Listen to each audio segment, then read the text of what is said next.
Hi everyone, it's Miss West again. We're going to carry on reading Roald Dahl's Fantastic Mr. Fox, and we're on to Chapter 4, The Terrible Shovels.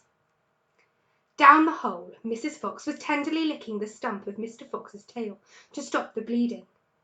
"It was the finest tail for miles around," she said between licks. "It hurts," said Mr. Fox. "I know it does, sweetheart, but it will soon get better." "And it will soon grow again, Dad," said one of the small foxes. "It will never grow again," said Mr. Fox.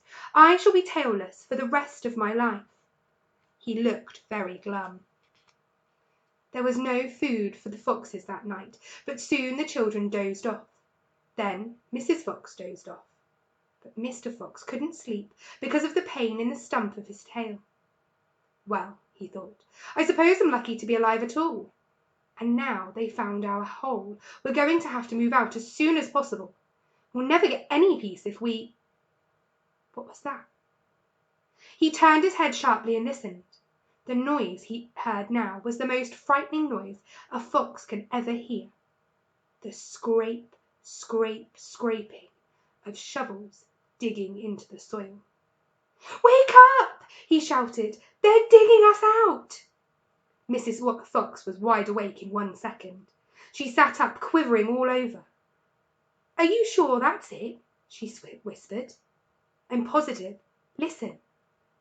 "They'll kill my children!" cried Mrs. Fox. "Never!" said Mr. Fox. "But, darling, they will!" sobbed Mrs. Fox. "You know they will!" Scrunch, scrunch, scrunch went the shovels above their heads. Small stones and bits of earth began falling from the roof of the tunnel. "How will they kill us, Mummy?" said one of the small foxes. His round black eyes were huge with fright. "Will there be dogs?" he said. Mrs. Fox began to cry. She gathered her 4 children close to her and held them tight. Suddenly there was an especially loud crunch above their heads, and the sharp end of a shovel came right through the ceiling. The sight of this awful thing seemed to have an electric effect upon Mr. Fox. He jumped up and shouted, "I've got it! Come on! There's not a moment to lose! Why didn't I think of it before?" "Think of what, Dad?" "A fox can dig quicker than a man," shouted Mr. Fox, beginning to dig. "Nobody in the world can dig as quick as a fox." The soil began to fly furiously behind Mr. Fox as he started to dig for dear life with his front feet. Mrs. Fox ran forward to help him. So did the 4 children. "Go downwards," ordered Mr. Fox. "We've got to go deep as we possibly can." The tunnel began to grow longer and longer. It sloped steeply downward. Deeper and deeper below the surface of the ground it went. The mother and the father and all 4 of the children were digging together. Their front legs were moving so fast you couldn't see them. And gradually the scrunching and the scraping of the shovels became fainter and fainter. After about an hour, Mr. Fox stopped digging. "Hold it," he said.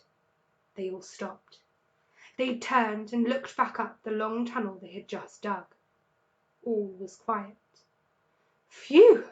said Mr. Fox. "I think we've done it. They'll never get as deep as this. Well done, everyone." They all sat down, panting for breath, and Mrs. Fox said to her children, "I should like you to know that if it wasn't for your father, we should all be dead by now. Your father is a fantastic fox." Mr. Fox looked at his wife, and she smiled. He loved her more than ever when she said things like that.